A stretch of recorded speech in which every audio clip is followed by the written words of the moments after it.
Louis Allen, April 25, 1919, January 31, 1964, was an African-American businessman in Liberty, Mississippi who was shot and killed on his land during the Civil Rights era.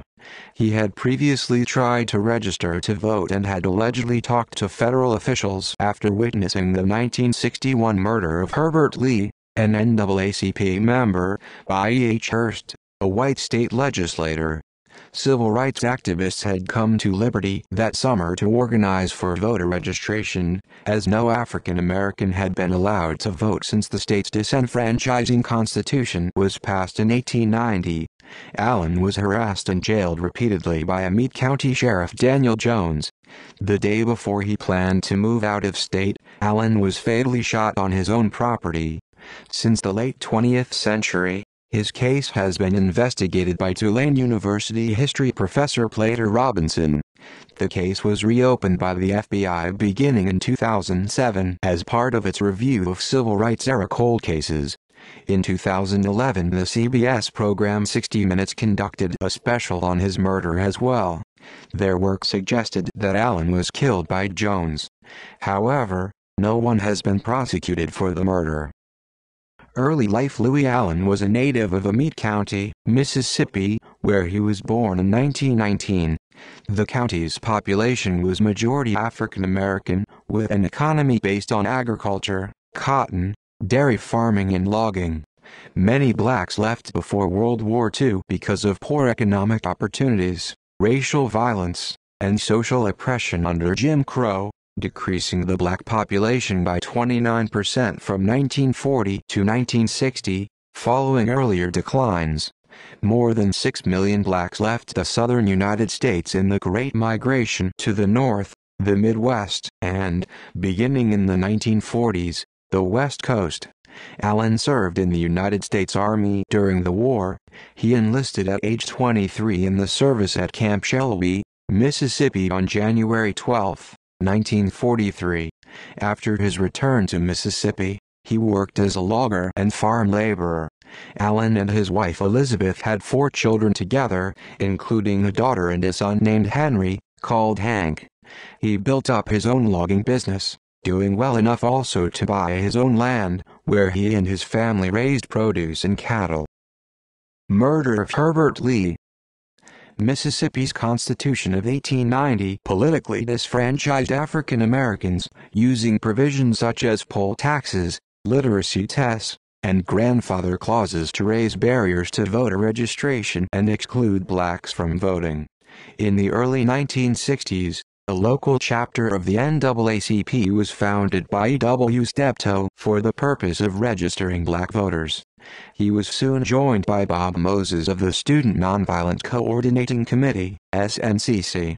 In August 1961, Moses filed charges against Billy Jack Caston, cousin to Sheriff Daniel Jones and son-in-law of pro-segregation state legislator E.H. Hurst, for an assault against him and other civil rights activists by a white mob. It was the first time that an African American had legally challenged white violence in Amite County. The all-white jury acquitted Caston, and Moses was escorted to the county line, ostensibly for his own safety. Moses left the county in January 1962. Steptoe consulted with Justice Department agents in Jackson about intimidation tactics used by Hurst and other prominent whites in the town of Liberty. On September 25, 1961, Hurst shot and killed an NAACP member named Herbert Lee at the Westbrook Cotton Gin. Allen and 11 other men witnessed the murder. When a coroner's inquest was conducted hours later, in a courtroom filled with armed white men, Allen and the other witnesses were pressured into giving false testimony.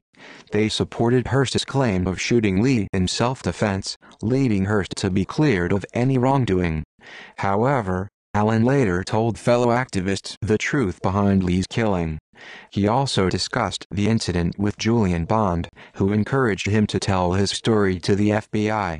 Bond was aware that, in the racially charged atmosphere of Amite County, Allen was at high personal risk if it became known that he had talked to the Bureau.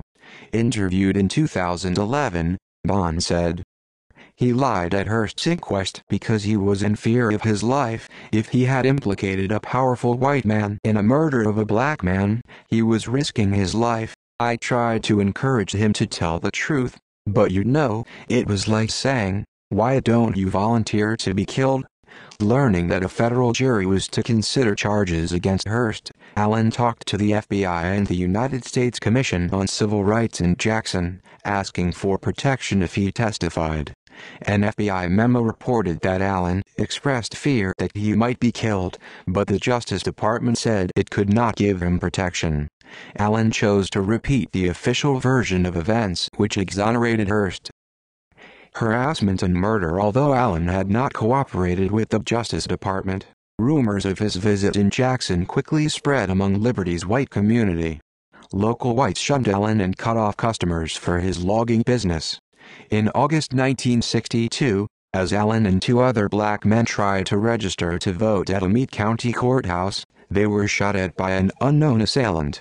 No black person had been allowed to vote in Meade County since 1890.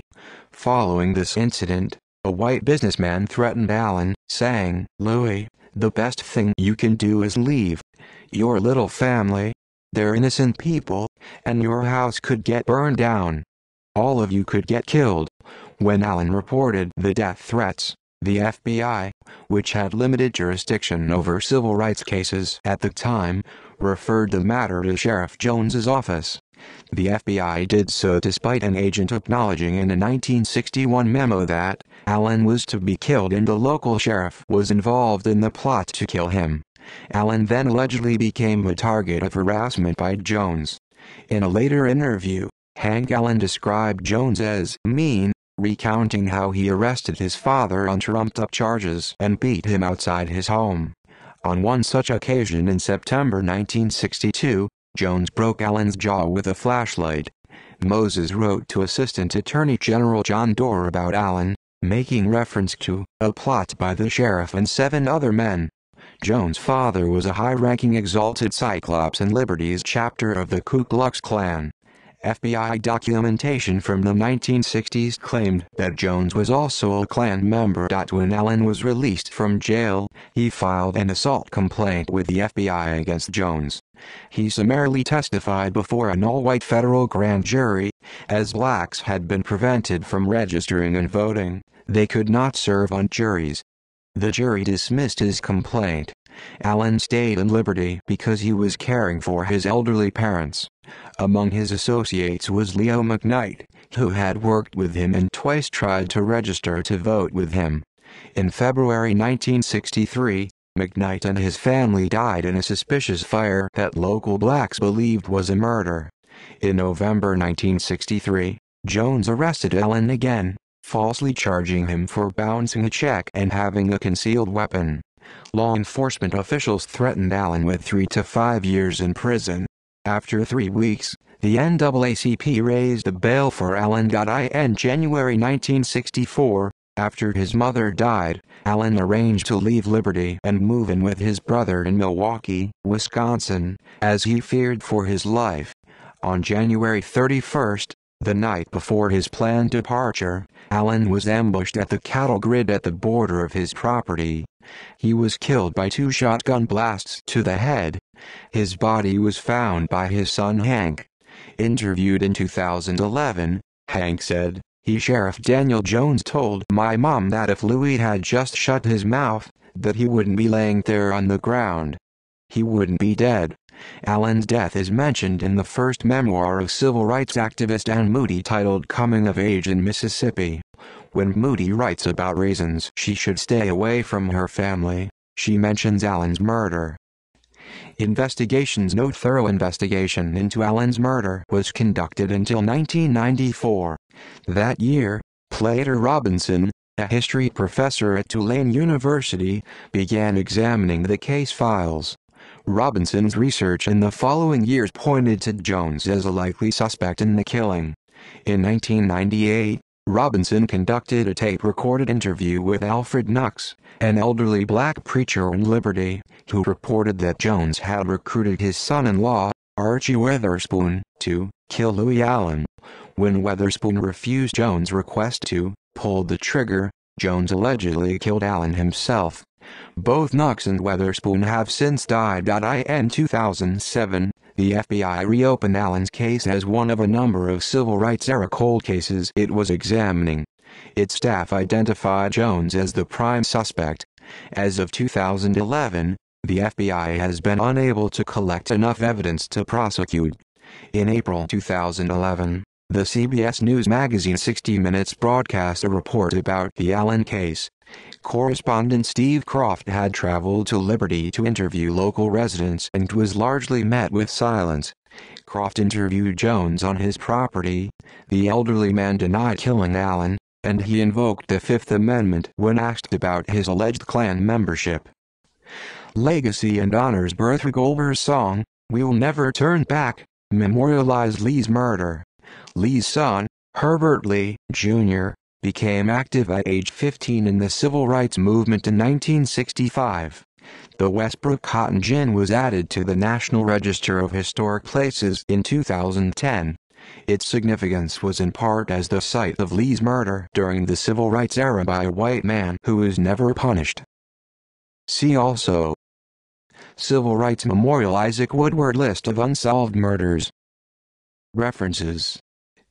External links: SNCC Digital Gateway, Herbert Lee, documentary website created by the SNCC Legacy Project and Duke University, telling the story of the Student Nonviolent Coordinating Committee and grassroots organizing from the inside out. Deposition of Mrs. Elizabeth Allen, Amite County, Mississippi, 1965, Veterans of the Civil Rights Movement website, 2011. Jack Newfield, Amite County, from Chapter, Racist Power and Terror in Southwest Mississippi, 1960, in a Prophetic Minority, New American Library, 1966, hosted at Chicken Bones Journal. FBI file on Louis Allen.